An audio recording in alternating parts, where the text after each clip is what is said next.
सिंधुदुर्ग जिल्ह्यात पावसाळ्यात वारंवार निर्माण होणाऱ्या पूरस्थितीवर उपाय म्हणून हातेरी नदीतील गाळ उपशाला अखेर सुरुवात करण्यात आली आहे। कुडाळ तालुक्यातील बेताळ बांबर्डे गावातून वाहणाऱ्या नदीत मोठ्या प्रमाणात साचलेल्या गाळामुळे शेतीचे नुकसान आणि घरांमध्ये पाणी शिरण्याच्या घटना घडत होत्या।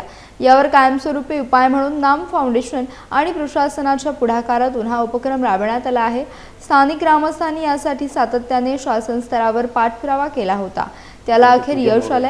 गाळ उपसा सुरू झाल्यामुळे भविष्यात पूरस्थिती कमी होऊन नागरिकांना मोठा दिलासा मिळणार असल्याची अपेक्षा व्यक्त केली जात आहे। या कामामुळे शेती आणि गावांच्या सुरक्षिततेला बळ मिळणार असून स्थानिकांनी समाधान व्यक्त केले आहे। गाळ उपसा सुरू झालेला आहे हातेरी नदीतला आणि ही हातेरी नदी आमच्या बेताळ बांबर्डे गावातून वाहत आहे आणि या हातेरी नदीत अतिशय वेगाने वाहत असल्यामुळे आमच्या शेतकऱ्यांच्या सगळ्या जमिनीची धूप होत होती, शेती बागायतीचं नुकसान होत होतं।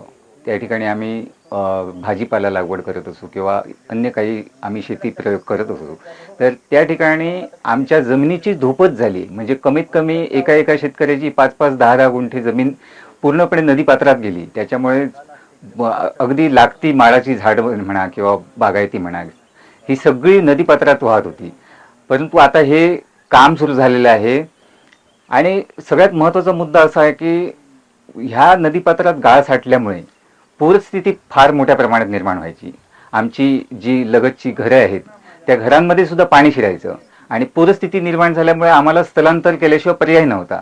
आणि अशा परिस्थितीत जायचं कुठे, तर ह्या ठिकाणी आता सगळ्या ग्रामस्थांनी मिळून, आमचे खास करून सामंत साहेब त्यांनी मिळून ह्या गोष्टीचा पाठपुरावा केला आणि सर्व ग्रामस्थ एकत्र येऊन ह्या कामासाठी अतिशय वेगाने गती देत आहेत।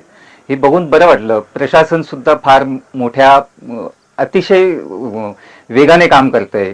त्यांनी आता आपण पाहिलंच नदीपात्रात काम चालू आहे, व्यवस्थितपणे त्यांच्या मशिनरी उभ्या आहेत, त्यांचे ऑपरेटर्स वगैरे सगळं उभे आहेत, सगळं चांगलं काम चालू आहे आणि आम्हाला आनंद आहे।